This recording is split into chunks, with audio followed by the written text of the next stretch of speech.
I was camping alone, miles away from civilization. It was supposed to be a peaceful retreat. Just me, my tent, and the quiet of the wilderness. I had hiked deep into a remote area, setting up camp near a small clearing with a dense tree line on one side and a narrow, winding creek on the other. The sun had just dipped below the horizon when I finished my dinner, put out my small campfire, and crawled into my sleeping bag. The world around me was silent except for the occasional rustling of leaves in the wind and the distant hoot of an owl. The stillness was comforting at first, but as the night wore on, I became aware of something moving outside my tent. At first, it was subtle. A few twigs snapping, a faint rustling in the grass. I dismissed it as the wind or a small animal scurrying about. But then, the noises grew louder, more deliberate. Something heavy was moving through the underbrush, slow and steady, like it had a purpose. I held my breath, listening intently, my heart beginning to pound in my chest. A shadow passed outside my tent, barely visible in the dim moonlight filtering through the thin fabric. It was large, much bigger than any small woodland creature. My mind raced through possibilities. A bear, a moose, maybe even a mountain lion. I reached slowly for the knife I kept beside me, my fingers tightening around the handle. My ears strained to pick up every sound as I stayed completely still, waiting. Then, I heard it. A deep, guttural exhale, followed by a low, drawn-out noise that sent a jolt of adrenaline through my body. It was deep, almost too deep for any animal I could think of. The ground beneath me trembled slightly as something heavy stepped closer. I could see the dark outline of a large, hulking shape moving just beyond the tent, blocking out the faint moonlight. My breath caught in my throat as the shape loomed closer. I could hear slow, steady footsteps circling my tent, the soft crunch of grass and dirt beneath massive hooves. My mind struggled to make sense of what was happening. The shape shifted, revealing multiple figures moving in the distance. More than one, many more. And then, cutting through the night air, came the loudest, deepest, most powerful MO I had ever heard. I exhaled, my entire body going limp with a strange mixture of relief and confusion. Cows. A herd of free-range cows had somehow wandered into my campsite. I could hear them shuffling around, snorting and exhaling in their heavy, bovine way. The tension in my chest released slightly, though my heart was still racing. Just as I was about to relax, my tent shook violently as one of them brushed against it. The fabric bowed inward as the massive animal nearly toppled my shelter. I grabbed the poles, bracing myself, trying to keep my tent upright. The cow let out another loud bellow before stepping back, its large form momentarily silhouetted against the night sky. More shadows moved beyond it, their massive bodies shifting in the darkness. I stayed still, hoping they would lose interest and move on. The last thing I wanted was to spook them and cause a stampede. For what felt like hours, they milled around my camp, grazing, snorting, and occasionally letting out deep, reverberating moos that echoed through the trees. Eventually, one by one, they wandered off, disappearing into the night as quietly as they had come. When morning finally arrived, I stepped out of my tent to assess the damage. Hoof prints crisscrossed my campsite, the ground trampled and disturbed. My gear was scattered, my food bag slightly nudged but thankfully untouched. The air was crisp, and the rising sun cast long shadows across the landscape. The herd was nowhere to be seen, having moved on to some other part of the wilderness. I let out a deep breath, shaking my head at the absurdity of it all. What had started as a night of pure terror had ended in the most ridiculous way imaginable. I packed up my things, making a mental note to be more aware of free-range cattle zones in the future. As I hiked back towards civilization, I couldn't help but laugh at myself. The fear had been real, the adrenaline overwhelming, but in the end, it had just been a bunch of cows. Still, I knew I would never forget that night. The night I had come face to face with the most terrifying herd of cattle I had ever encountered. I remember the first time I heard the story of Sydney. It was at a church camp I went to as a kid, Camp Gaylormaxon. The camp had been built on a piece of land with a long and varied history. It had been many things over the years, an estate, a school, a retreat center, but the part that stuck with everyone the most was that, during the war, it had been a boarding school for girls. And that was where the story of Sydney began. According to the story, Sydney had been a student at the school, a young girl deeply in love with a boy who had gone off to fight. They had exchanged letters constantly, pouring their hearts onto the pages, until one day, the letters stopped coming. Weeks passed, and then came the news. Her beloved had been killed in action. Overcome with grief, Sydney hanged herself in her dormitory. In her memory, a small plaque was placed by the door of the room where it had happened. That room, people said, was haunted. As a kid, the story scared me, but I never thought much of it beyond the usual campfire tales meant to spook us before bed. That changed years later when I came back to work at the camp for a summer, and I was assigned to sleep in that very room. It wasn't something I had any control over, it was just where they put me. But the moment I stepped inside, I felt it. Something was off. The air was heavy, thick in a way that felt unnatural. I tried to ignore it, telling myself it was just my imagination getting the best of me. The first few nights passed without incident. The room was a little colder than the rest of the cabin, but I chalked it up to bad insulation. I wasn't going to scare myself over a silly story. But then, one night, something happened that I couldn't explain. It was after lights out, and I had just settled into bed. The room was silent except for the occasional rustling of leaves outside. Then, out of nowhere, the ceiling fan turned on by itself. The blades started to spin, slowly at first, then faster and faster. I sat up, staring at it, my heart pounding. It wasn't just turning, it was accelerating. The pull string was motionless, untouched, yet the fan kept speeding up. The faster it spun, the more the fixture began to wobble, the whole thing shaking violently like it was about to rip out of the ceiling. I couldn't move. I just sat there, frozen, watching. Then, as suddenly as it had started, it stopped. Not slowed down. Stopped. Completely, like someone had grabbed the blades and held them in place. The room fell silent again, but the weight in the air remained. I didn't sleep that night. I stayed up, staring at the fan, waiting for it to move again. But it never did. The next morning, I told myself it had to be some kind of electrical issue. Power surge, maybe, but the rest of the lights in the room hadn't flickered. There was no logical reason for what had happened. I wanted to ask someone if they had ever experienced the same thing, but I didn't. I didn't want to give the story any more power than it already had over me. The rest of the summer, I never had another experience like that. But every night, I lay awake, waiting, listening. The fan never turned on by itself again, but I could never quite shake the feeling that something else was in that room with me. By the time camp ended, I was more than ready to leave. I packed my things quickly on the last day and didn't look back. I never went back to work at Camp Galermaxon after that summer, and I never slept in that room again. But even now, years later, I still think about it. I still remember the way that fan moved, the unnatural force behind it. And every time I do, I wonder, was it just my imagination? Or was there really something else in that room with me?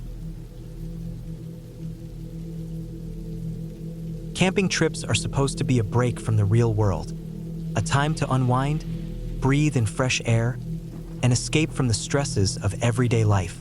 But sometimes, reality follows you into the woods, lurking just out of sight, reminding you that safety is never guaranteed, no matter how far you run from civilization. It was late October when a few friends and I decided to take a weekend camping trip in a remote wooded area. The air was crisp, the leaves had turned to brilliant shades of orange and red, and the campground was almost entirely empty, just the way we liked it. No noisy neighbors, no interruptions. Just us, a crackling fire, and the peaceful stillness of nature. We set up our tents in a loose circle around the fire pit, arranging our coolers and supplies nearby. Everything was going smoothly at first. As the sun dipped below the trees, we settled in around the fire, sharing stories and laughter. The only sounds were the occasional crack of burning logs and the whisper of wind through the trees. Then, out of nowhere, we heard the faint crunch of leaves from beyond our campsite. It was subtle, but in the stillness of the forest, even the smallest noise seemed amplified. We paused, exchanging wary glances. Probably just an animal, we reassured each other. A deer, maybe. We went back to our conversation, but the uneasy feeling lingered. As the night deepened, we tried to shake off the creeping discomfort, distracting ourselves with beer and ghost stories. But even those couldn't drown out the growing tension. Then it happened. A man stepped into the light of our fire. He looked ordinary enough, dressed in a thick jacket, worn jeans, and boots. His face was rough, weathered, but his eyes were unsettlingly empty. "Hey there," he said, his voice low and even. "Mind if I join you?" Something about him sent a shiver down my spine, but we weren't the type to turn someone away. Camping was a community thing. People looked out for each other. We hesitated, but one of my friends, always the hospitable one, gestured to an open log by the fire. "Sure, man, grab a seat." The stranger sat down without hesitation, stretching his hands toward the flames. He didn't offer a name and no one asked. We tried to make conversation, but he mostly just listened, nodding occasionally. Every once in a while, he would glance toward our tents. At first, it seemed like he was just zoning out, but after the third or fourth time, I knew he wasn't just absent-mindedly looking. He was watching. After a while, people started turning in for the night. One by one, they disappeared into their tents, until it was just me and the stranger sitting by the fire. I suddenly felt an overwhelming sense of vulnerability. I was alone with someone I knew nothing about, in the middle of nowhere, with no cell service and no immediate way to get help. "Well," I said, forcing a casual tone, "I think I'm gonna turn in. Got a long hike planned for tomorrow." The stranger nodded but didn't move. He just stared into the fire, his expression unreadable. I hesitated, waiting for him to say something, to indicate that he was leaving too, but he didn't. Eventually, I mumbled a good night and ducked into my tent. I lay there listening. I could still hear the fire crackling, the occasional pop of burning wood, and then the sound of something moving. Not footsteps exactly, more like someone shifting around. I held my breath. Minutes passed. Then, the unmistakable sound of someone muttering. I peeked out of my tent, just enough to see the fire. The stranger was still sitting there, but now he was talking to himself, whispering words I couldn't make out. My skin crawled. I closed my eyes, trying to ignore it. Maybe he was drunk. Maybe he was just one of those people who talk to themselves. But deep down, I knew something wasn't right. Eventually, exhaustion took over, and I drifted into a restless sleep. When I woke up, the fire had burned down to embers. The stranger was gone. Relief washed over me until I noticed something. The ground where he had been sitting was completely undisturbed. No footprints leading away, no scuff marks in the dirt. It was like he had never been there at all. I woke my friends and told them what had happened. They all had the same reaction. Unease, but no immediate sense of danger. "Probably just some loner," one of them said. "Weird, but harmless."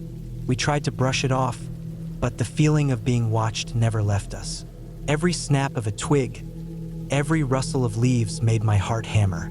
I couldn't shake the thought that we weren't alone, that he was still out there, just beyond the trees, waiting. We decided to pack up and leave early. As we loaded our gear into the truck, I took one last look at the fire pit. That's when I saw it.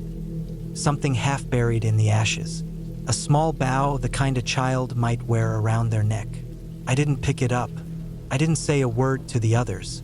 I just climbed into the truck, my hands cold despite the sun overhead. As we drove away, I kept my eyes on the rearview mirror, half expecting to see him standing at the edge of the trees, watching us go. But there was nothing, just the empty forest, stretching endlessly behind us. We never went back to that campsite again. It was a tradition. Every summer, a group of us packed up our gear, loaded up the cars, and made our way to a remote camping spot in Kearney, Ontario. We always picked the same area, an isolated patch of wilderness with no amenities, no civilization for miles. Just us, the trees, and the quiet hum of the wild. We always set up camp the same way.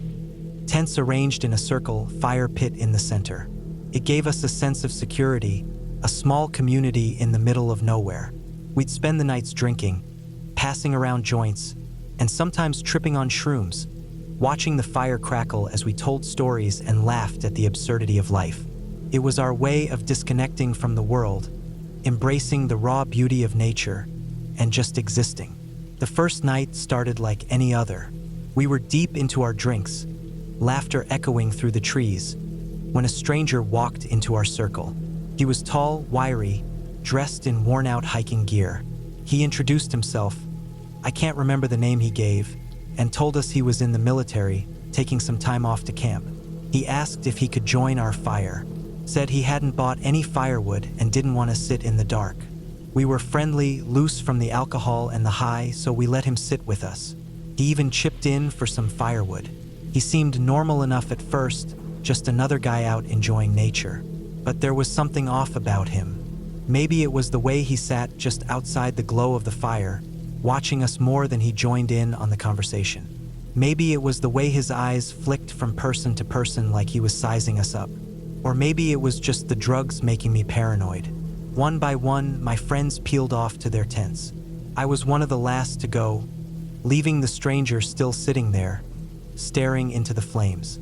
I crawled into my sleeping bag, my mind buzzing, but exhaustion took over, and I drifted off. A noise woke me hours later, the soft crackle of the fire, the sound of something shifting outside my tent. I peeked through a small opening, my breath catching in my throat. The stranger was still there, sitting on a log by the fire, talking to himself. His voice was low, murmuring words I couldn't make out. His face was blank, almost trance-like, as he stared at the flames. I told myself I was still tripping, that my mind was playing tricks on me. I shut my eyes, forcing myself back to sleep. By morning, he was gone. His campsite, just a short walk from ours, was spotless. No tent, no trash, no footprints. It was like he had never been there at all. We all sat around the fire, nursing hangovers, trying to piece together the night before. Everyone had seen him, everyone remembered him, and we all realized the same thing at once. He hadn't slept. The last people awake saw him at 3:30 a.m., and the first to wake saw that he was already gone by 6. Stuck with me, but I shrugged it off. Just a weird guy, maybe a little too into the solitude of nature. We finished out the trip, went home, and eventually the memory of that night faded into the background. Years later, I was flipping through the news when a face caught my eye. A mugshot. The man looked so familiar, but I couldn't place him at first. Then it hit me. The camper, the quiet man by the fire. He had been arrested for a string of violent crimes. Assault, rape, murder. I felt my stomach twist as I read through the article, my mind racing back to that night in the woods. Was it really him, or just someone who looked eerily similar?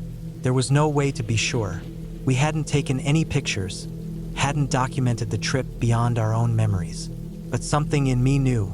The way his face had stuck in my mind all these years, the unease I had felt watching him talk to himself in the firelight. I thought about how easily that night could have gone differently. If one of us had stayed up a little later, if someone had wandered off to take a piss and run into him alone in the dark, if he had decided to do more than just sit and watch. I still go camping, still sit by the fire, surrounded by friends. But every once in a while, when the flames flicker just right, when the woods feel a little too quiet, I think about that night, about the man who joined our fire, and I wonder how close we came to becoming just another story on the news. I've been camping in Kearney, Ontario, more times than I can count. Every year, a group of us packs up our gear, loads up on supplies, and heads out to the same familiar spot deep in the woods. It's tradition. We always set up our tents in a circle with the fire pit in the middle, a perfect setup for late-night drinking, smoking, and sometimes tripping. One particular year stands out in my memory, not because of the usual camping shenanigans, but because of a strange encounter that, years later, would haunt me in ways I never expected. The first night of the trip, we had already started drinking, Some of us had smoked a bit, and a few were deep into a mushroom trip. We were laughing, telling stories, and soaking in the wilderness when a guy walked into our circle. It wasn't unusual for campers to stop by and say hi, but something about him felt off. He introduced himself. I can't for the life of me remember the name he gave, and claimed he was in the military taking some vacation time to camp out. He asked if he could join our fire, explaining that he hadn't bought any firewood. We weren't the kind of group to turn someone away, especially not when we were already feeling good from the night. He even pitched in some money for firewood, which made him seem normal enough. As the night went on, he seemed friendly, talking and joking like he fit right in. One by one, my friends started heading off to their tents. I was among the first few to crash. I was still feeling the effects of the mushrooms as I lay there, listening to the sounds of the fire crackling and voices outside fading as sleep took over. Sometime deep in the night, I woke up. At first, I wasn't sure why. Then I heard it, the sound of someone talking. I peeked out of my tent and saw the random guy sitting on a log by the fire, staring into the flames, mumbling to himself. The fire, which had died down when I went to bed, was now blazing again. I wasn't in any condition to deal with it, still groggy and lingering in a half-trip. I chalked it up to my mind playing tricks on me and let it go. I turned over and went back to sleep. Morning came and everything seemed normal. Everyone was still there, alive and well. The fire had burned down to smoldering embers. At first, nothing seemed out of the ordinary. Then we glanced over at the next campsite where the guy had said he was staying. It was spotless. No tent, no food wrappers, no gear. Not a single footprint in the dirt trail that led to and from the site. It was as if he had never been there.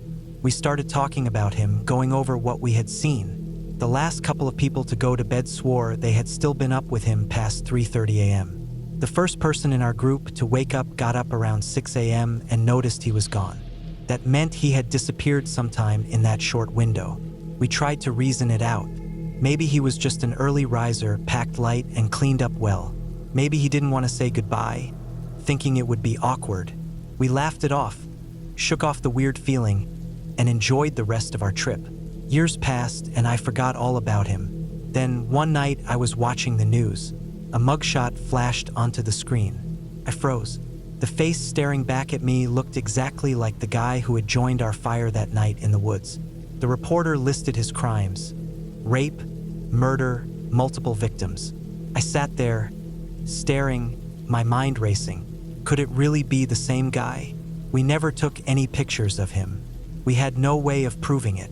Maybe my mind was playing tricks on me, connecting two unrelated faces, twisting my memories to match the fear I suddenly felt. Or maybe, somehow, my brain had locked in his face that night, saving it in my memory, waiting for the moment I would need to recall it. I'll never know for sure, but I do know this: there was something wrong with him. Something I should have noticed. Something I should have listened to when my gut told me that he didn't belong there. I don't camp the same way anymore. I still go, but I'm more careful. I don't invite strangers to the fire. I don't ignore the uneasy feeling in my gut, because sometimes the most terrifying things aren't ghosts or legends. Sometimes the real horror is standing right next to you, smiling, blending in, waiting for the right moment to disappear without a trace. I've always had a deep respect for farming. There's something about the connection between the land and the people who work it that feels timeless. I remember my grandfather talking about old farming techniques when I was young. He was a quiet man, his hands rough from years of labor, and I can still hear his voice explaining things like the Three Sisters method: corn, beans, and squash. Each plant worked in harmony with the others. The corn would grow tall, offering support to the beans. The beans would climb, using the corn as their anchor, and the squash would spread out across the ground, shading the roots of the corn and beans. The plants would work together, each one contributing something the others needed. It sounded simple, yet when you understood the depth of it, it felt like a perfect system, like something you couldn't break. It wasn't until later, when I was older and started going on camping trips with friends, that I realized how much more than just farming this principle could apply. There's a certain harmony in nature that's harder to see until you're fully immersed in it.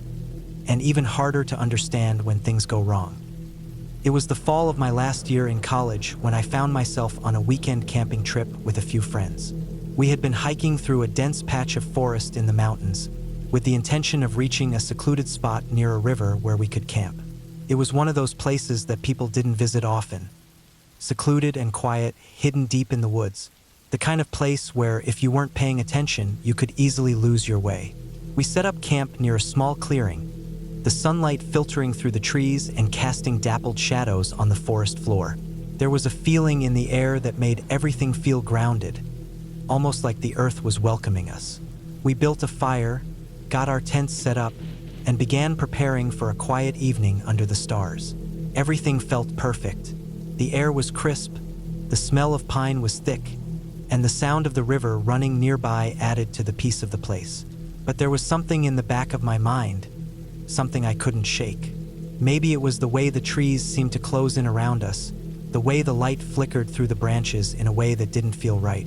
I tried to brush it off as being overly tired from the hike, but as the evening wore on, I began to notice things that weren't right.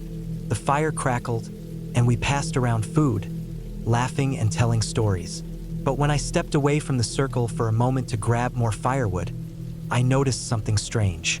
There was a patch of ground just beyond the clearing where the vegetation seemed off. It wasn't like the rest of the forest, where the trees grew tall and thick, and the underbrush was dense. This patch was bare, just dirt and dead leaves, with no grass or shrubs to speak of. It seemed out of place, like the forest had been scarred in some way. I crouched down to get a closer look, my curiosity getting the best of me. That's when I saw something that made my blood run cold. Lying there, half buried in the dirt, were the remnants of something. At first, I thought it was a trick of the light, but as I cleared away the leaves and dirt, I could see it more clearly. Bones. Human bones. The realization hit me like a punch in the gut. I stumbled back, my mind racing to make sense of what I was seeing. My thoughts spiraled, but I knew I had to get back to the fire. I needed to tell the others, but I couldn't bring myself to speak. It was as if the words were stuck in my throat, and all I could do was stare at the ground. I hurried back to the camp, trying to shake the image of the bones from my mind. I told myself it was nothing, just some animal remains, maybe, but I knew better. The bones looked too human, too fresh. The night dragged on, but the atmosphere had shifted. The woods felt heavier, as though something was watching us from the shadows. The fire crackled, the flames jumping higher with each gust of wind, but no one seemed to notice the change. We continued to talk, trying to keep the mood light, but I could tell my friends felt it too. Everyone was a little more on edge. I tried to put the bones out of my mind, but they lingered in my thoughts like a dark cloud. Later that night, as we sat around the fire, one of my friends, Michael, suggested we play a game. It was meant to be a fun distraction, but it didn't feel fun anymore. The air felt too still, too quiet.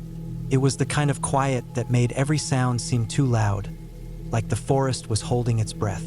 We played a few rounds of cards, but I couldn't focus. My thoughts kept drifting back to that patch of ground. I stood up, needing to clear my head. I decided to take a walk down by the river, hoping the sound of running water would calm me.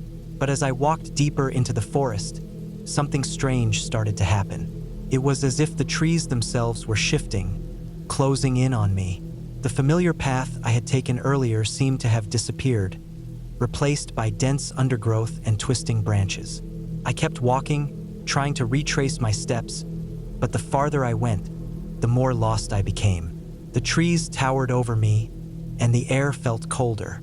I could hear the sound of the river in the distance, but it didn't seem to be getting any closer. After what felt like hours of walking in circles, I realized I had no idea where I was anymore. The forest had swallowed me whole, and the darkness was starting to feel oppressive. I didn't want to panic, but I could feel the panic creeping in. My breath came faster, and my pulse quickened. I wasn't just lost, I was trapped. That's when I saw it again, the patch of dead earth. It was just like before, only now it looked even more unnatural. There were no plants growing here, no signs of life. The bones were gone, replaced by something darker. Marks in the dirt, deep gouges as if something had been dragged across the ground. A sickening feeling washed over me. I didn't know what had happened here, but I knew it wasn't something good. I turned around, determined to get back to camp, but the forest seemed to mock me. No matter how hard I tried, I couldn't find the path. It was as if the woods themselves were shifting, playing some cruel game. And then, as I walked through the trees, I heard it. A faint sound, like a whisper carried on the wind. I couldn't make out the words, but the tone was unmistakable. It was a warning. I don't know how long I stood there, frozen, listening to that whisper. My heart raced, and I could feel the sweat gathering on the back of my neck. Slowly, I began to walk again, hoping I was heading in the right direction. Finally, after what seemed like hours, I stumbled back into the clearing. My friends were still sitting around the fire, but something about them seemed off. Their faces were pale, and their eyes were wide with fear. They didn't speak. They just stared at me, and I could see that they had noticed it too. The unease, the heavy air. I didn't say anything. I couldn't bring myself to tell them what I had seen. But I knew one thing for certain. The forest wasn't just a place of peace and harmony like it had seemed at first. There was something lurking beneath it, something dark, waiting. We packed up and left the next morning, none of us looking back. I don't know if it was just the isolation, the darkness, or something more sinister, but the experience stayed with me. The bones, the patch of land, the whispers in the wind. I never went back to that spot. No one ever did. And now, years later, I still wonder if the land remembers. What happens when the harmony of the three sisters is broken? I don't think the answer is something anyone should want to know. It was one of those nights when the sky felt heavy with the weight of the stars. You know, the kind of cold, biting air that comes in the deep of winter when even your breath feels like it's been frozen the moment it leaves your lips. I must have been no older than 7 when my Cub Scout leader told us the story, sitting around the campfire one evening. The flickering light made the shadows dance around the trees, and all I could hear was the wind rustling through the branches. The sound was almost unsettling, like it was part of the story, whispering through the leaves just to make it all feel real. I can still remember the way he started it, the tone of his voice steady, his eyes scanning the faces of the kids sitting around the fire. At first, it felt like any old camping story until it didn't. The man and his wife had come west just like so many others. The promise of land, freedom, and maybe a bit of gold to strike it rich had pulled them away from the comfort of the familiar and into the wild frontier. They were young, determined, and filled with hope when they first set out. This was a time when it wasn't just about survival, it was about building something, leaving a mark on the world. But what they didn't realize was how easily the land could chew you up and spit you out, and how quickly hope could turn into something else entirely. Their journey had been long, and the cold seasons were closing in fast. Winter was coming, and they knew they needed to find shelter. So, when they stumbled across a patch of land that seemed almost too perfect to be true, they took it. The land was fertile, covered in thick forests, and there was a small stream running through it, everything they could want to start a life. The air felt crisp, the trees tall and strong, and the snow had barely begun to fall. They didn't waste any time setting up. The man, a sturdy fellow with rough hands, started to chop down wood while his wife worked beside him. The cabin they built wasn't much, but it would keep them safe for the winter. A small shack, really, just enough to keep the wind and snow out, but no more. They hadn't thought about what would come after. They just had to make it through the bitter cold. The plan was to tough it out until spring came, then they could start building something more permanent, maybe even build a barn and tend to the land as they'd always dreamed. But as the days turned into weeks, and the weeks turned into months, the reality of their situation started to set in. The winter was merciless. The snow kept falling, deep and unrelenting, until it seemed like the world had been swallowed by white. It didn't let up, and soon food started running out. The man and his wife had brought supplies with them, salted meats, dried fruits, and a small stash of flour. But they quickly realized they'd misjudged how long it would take for the weather to turn. Days passed without them seeing so much as a squirrel or rabbit, and even the birds had taken flight south long before the snow had begun to pile up. They were alone in the middle of nowhere with no way to get help. The man would go out every day, sometimes for hours, hunting the snow-covered woods, but nothing seemed to show itself. The forest had become eerily quiet, too quiet, almost like it was holding its breath. After a while, he stopped coming back with game, and his wife would sit by the fire, her eyes hollow, staring at the fading flames. As the days stretched on, the cold began to seep deeper into their bones. The hunger gnawed at them, a constant, unbearable presence. There were days when neither of them could find the strength to get out of bed, and the once sturdy cabin they'd built began to feel more like a tomb than a shelter. The man knew that if they didn't find something to eat soon, they would both die. But he wasn't ready to give up yet, not when he could still feel the pulse of hope beating in his chest, even though it was weaker with each passing day. It was during these final days, when the firewood had all but run out and the snow outside threatened to swallow them whole, that the man decided to leave. He would go into the woods and he would stay out as long as it took. He couldn't watch his wife suffer any longer. He couldn't die without knowing he'd tried everything to save her. The wife was delirious, weak from the cold and hunger, but she didn't stop him. She mumbled something about him being careful, but her words barely registered. She was fading. He didn't know if he'd ever see her again, but the only thing that mattered was finding food. The man didn't know how long he'd been out there. He'd made a shelter out of sticks and blankets of snow, keeping a small fire going during the cold nights and hunting through the days. It was a struggle just to stay alive. His body felt weak, but his mind was sharp. He had to find something, anything. He couldn't think of anything but food. His stomach burned from hunger, his legs were heavy, and the only thing that drove him forward was the thought of his wife, waiting back in that little cabin. On the second day, just as the sun began to sink below the trees, he spotted something, movement. A rabbit, plump and healthy, just a few yards ahead. The man's heart skipped a beat. He raised his musket, steadying his shaking hands as best as he could. The cold had frozen his fingers to the point where it hurt to hold the gun. But he couldn't let this moment slip away. He took aim.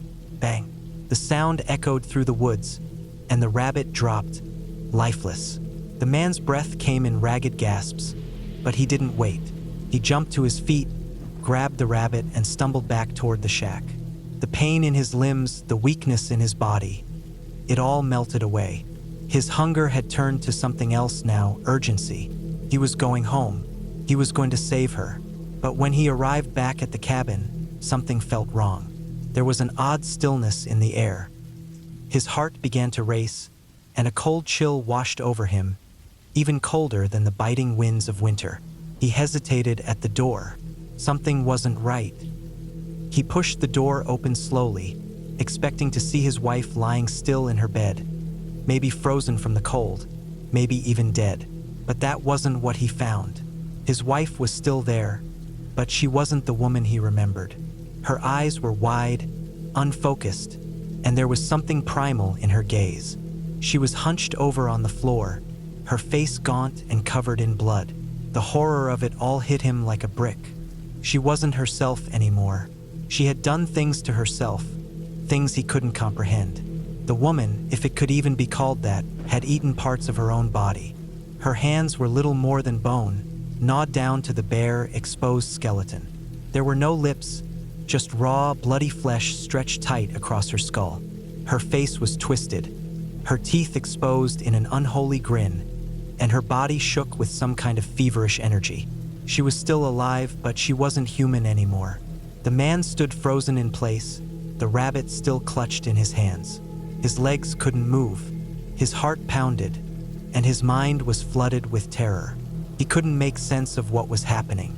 The hunger, the desperation, it had driven her past the point of no return. And in that moment, the man knew that he wasn't just going to have to survive the winter. He was going to have to survive this, whatever it was. The fire outside crackled, and the story came to an end as my Cub Scout leader stopped speaking. My heart raced. I couldn't even look at the fire, my mind still reeling from the images he had painted. One of the other scouts cried out, asking him to stop, and I was so grateful for it, though I wasn't sure I'd ever forget the image of that man's wife, starving and twisted, the maddening hunger driving her to consume herself. I don't think any of us spoke much that night. The wind seemed louder, the trees a little darker, and the shadows, those shadows just a little too close. I couldn't shake the feeling that I wasn't alone out there. Not fully. I've been camping plenty of times since then, but every once in a while, when the fire flickers just right, or the wind howls through the trees, I can still hear the story in my mind. That cold, relentless hunger, that gnawing desperation. It's a thing that lingers long after the fire burns out. And the worst part? I'm not sure the man was ever able to escape it. I had been driving for hours, the rain drumming steadily against the windshield, the wipers barely keeping up as I navigated the narrow roads of rural Ireland. The sky had darkened quicker than I expected, the storm clouds blotting out any trace of the evening sun. I had planned to reach my next stop before nightfall, but a wrong turn had put an end to that plan. Now I was miles off course, deep in unfamiliar countryside, with no idea when I'd find my way back to the main road. The road was barely more than a one-lane strip of asphalt, winding through rolling hills with high hedgerows on either side.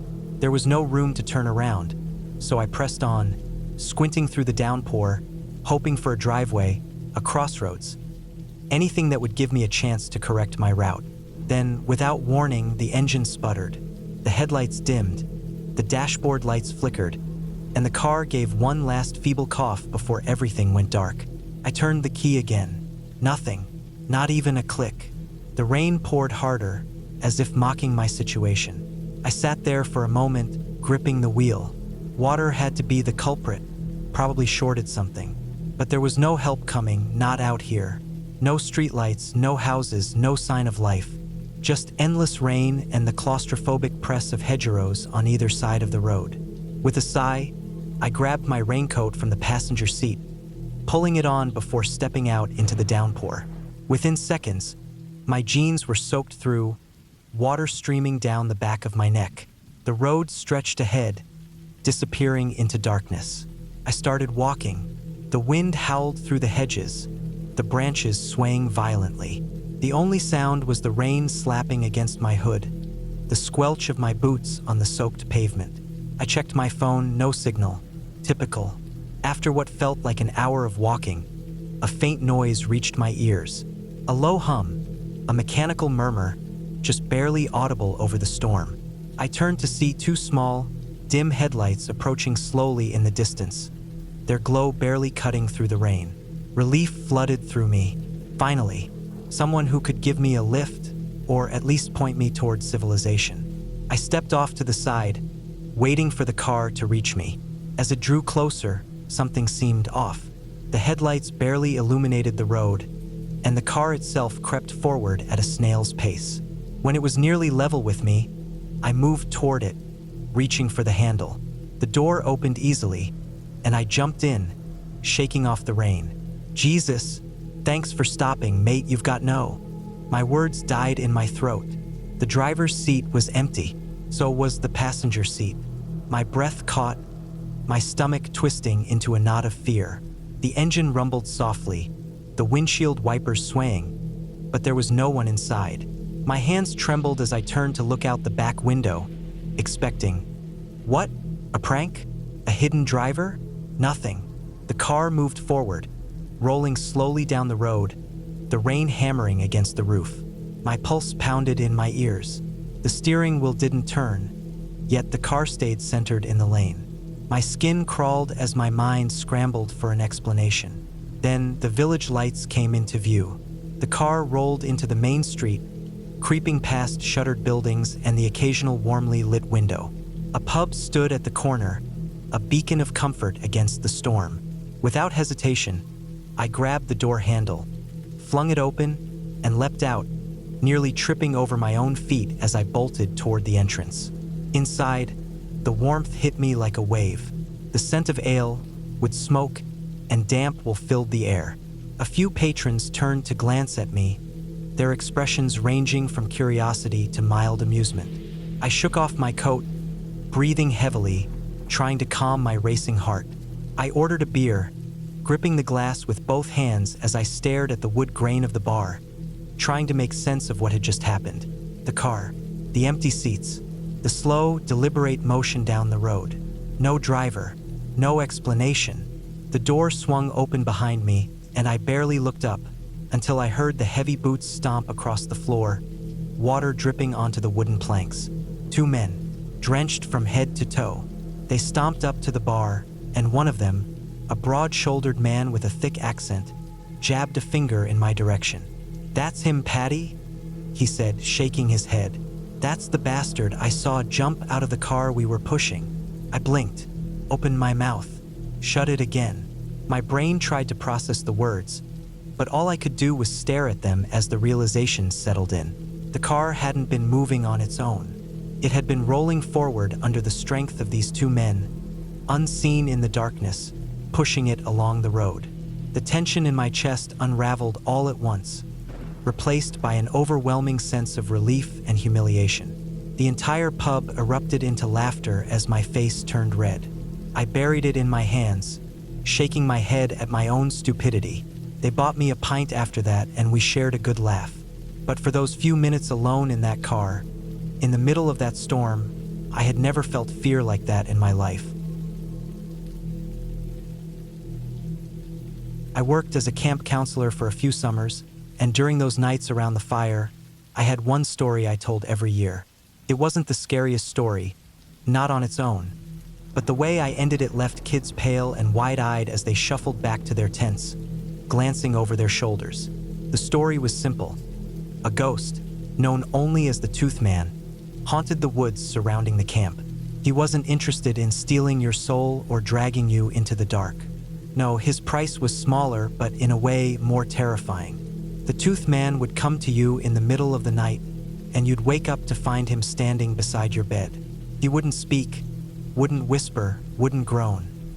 He'd just stand there and stare, his mouth slightly open, revealing a grin with far too many teeth. If you didn't act fast, if you didn't follow the rules, he would kill you right there in your bunk. But there was a way out. You had to give him 2 of your teeth and 2 names, 2 other people he could go after instead. That was the deal. Of course, the kids always asked how you were supposed to just hand over 2 teeth. I tell them you had to rip them out. Quick, painful. The Tooth Man wouldn't wait long. If you hesitated, he'd take them himself, and no one wanted that. Then I'd tell them how, every year, someone from this camp had seen him. How last summer, one of the older boys woke up with blood on his pillow and an empty space where one of his molars had been. How no one ever saw his cabin made again. And then I'd let the fire crackle and let the weight of the silence sink in. That was when I hit them with the final blow.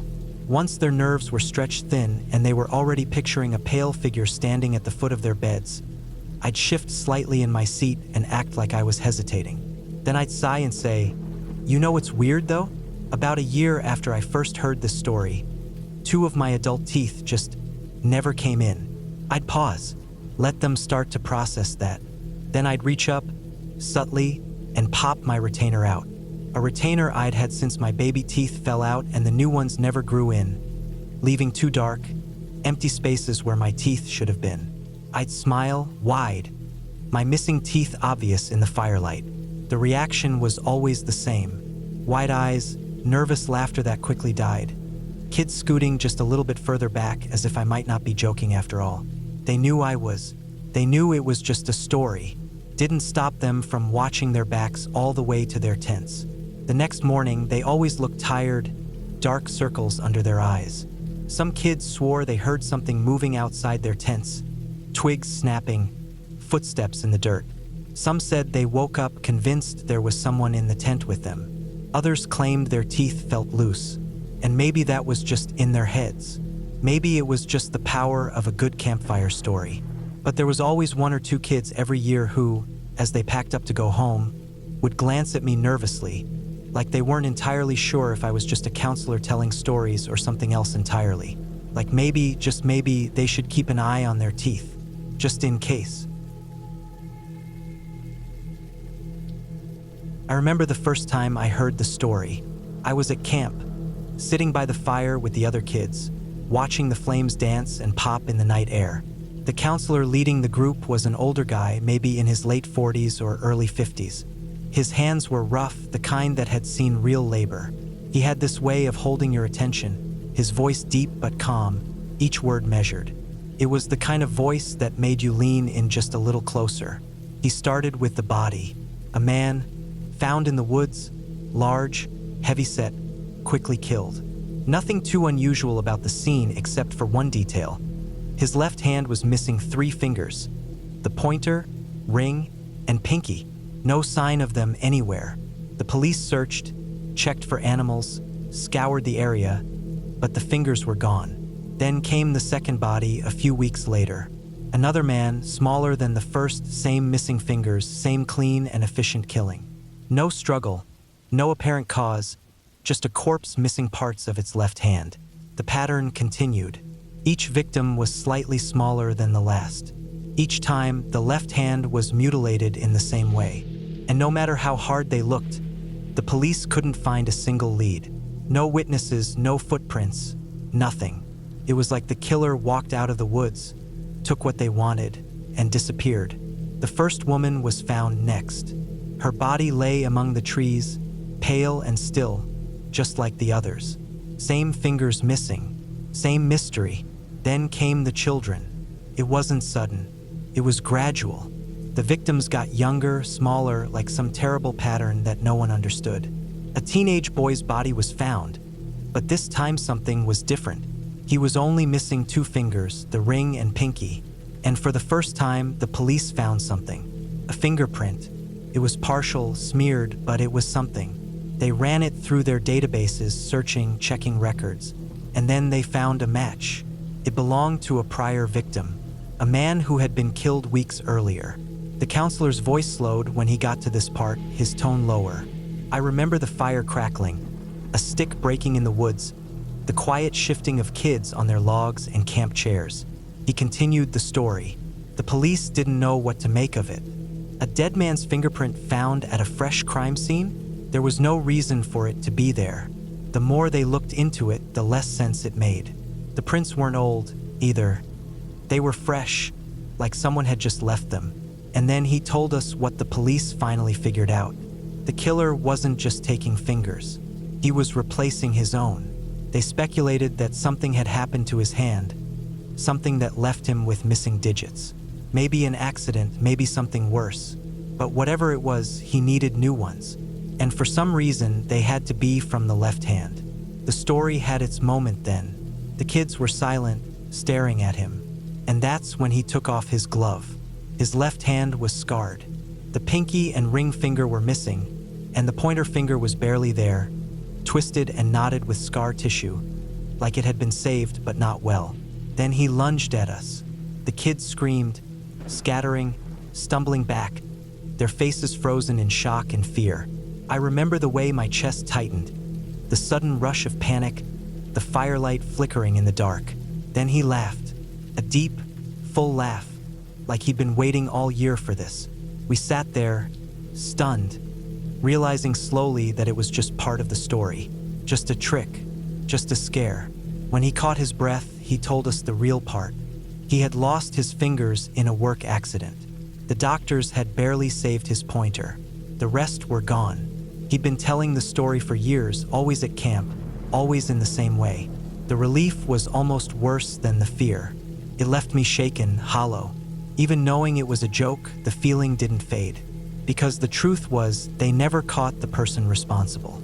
And out there, somewhere in the dark of the woods, someone might still be looking for a perfect fit. I decided to take a solo camping trip deep in the woods, away from everything. I wanted the quiet, the peace, and the break from the constant noise of life.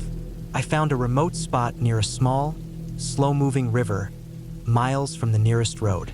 It was perfect, just me, the trees, and the sounds of nature. I arrived in the early afternoon and set up camp quickly. My tent was simple but sturdy, and I had enough supplies to last a few days. I picked a spot near the river, thinking the water would be a good resource and that the soft sound of it moving would be relaxing at night. I gathered firewood, set up a small fire, and cooked an easy meal. Everything felt right. The sun started to set, the air cooled, and I settled into the idea of just existing out there alone. But as soon as the last light of the sun faded, something started to feel off. It wasn't any one thing, just a feeling creeping into my gut. First, I ignored it. I told myself I was just adjusting to being alone. The woods could play tricks on your mind, especially when you weren't used to the deep silence. Then I heard something, a twig snapping. Not close, but not far either. I stopped moving, holding my breath to listen. Nothing, just the river and the occasional rustle of leaves. Probably an animal, I told myself. Maybe a deer moving through the trees. I forced myself to relax and went back to tending the fire. But after a few minutes, I heard it again. Another snap, this time closer. I grabbed my flashlight and scanned the darkness. The trees absorbed the light, making it almost useless beyond a few feet.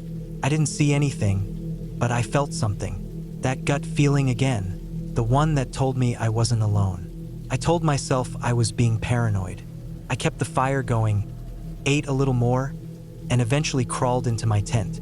I zipped up the flap and laid there, listening. Every sound felt magnified in the silence. The river, the occasional wind in the trees, my own breathing. I told myself I was safe. There was nothing out there. I fell asleep, but it wasn't a deep sleep. A noise woke me up. It was a crunch like footsteps. Slow, careful footsteps moving just outside my tent. My heart pounded. I stayed completely still, barely breathing. The footsteps stopped. Then they started again, circling my tent. I reached for my knife, gripping it tight, trying to control my breathing. I wanted to tell myself it was an animal, but deep down, I knew better. Then silence. No movement. I stayed like that for what felt like hours, waiting. Eventually, exhaustion won. I must have fallen asleep because the next thing I knew, the sun was up. I crawled out of my tent, knife still in hand, and looked around. Nothing seemed disturbed. The ground was covered in fallen leaves, making it hard to see tracks. Maybe I imagined it. Maybe I dreamed it. But I wasn't comfortable anymore. I considered packing up and leaving, but I had planned to stay a few more days, and I didn't want to leave just because I got spooked. I decided to stay, but I kept my knife on me at all times. I built the fire bigger that night, thinking the light would keep anything or anyone away. That night was worse. The sounds came back, and this time they were closer. I could hear breathing, not loud, but steady, controlled. Someone, or something, was just outside my tent. I gripped my knife and forced myself to stay silent. The breathing stayed for what felt like an eternity before it stopped. Then the footsteps again, slow, deliberate, circling. Then nothing. When morning came, I made my decision. I was leaving. I packed up my gear quickly, shoving everything into my bag without much thought. I kept my knife out as I took down my tent, feeling watched the entire time. I didn't see anyone, but I knew something had been there. I just wanted to get back to my car. The hike back felt longer than it should have. Every sound made me jump. I kept looking over my shoulder, expecting to see something or someone following me. I never did. When I finally got to my car, I threw my gear in, locked the doors, and got out of there fast. I never went back to that spot. I don't know what was out there. Maybe a person, maybe something worse. But I know one thing, I wasn't alone in those woods, and whatever was out there knew I was there too.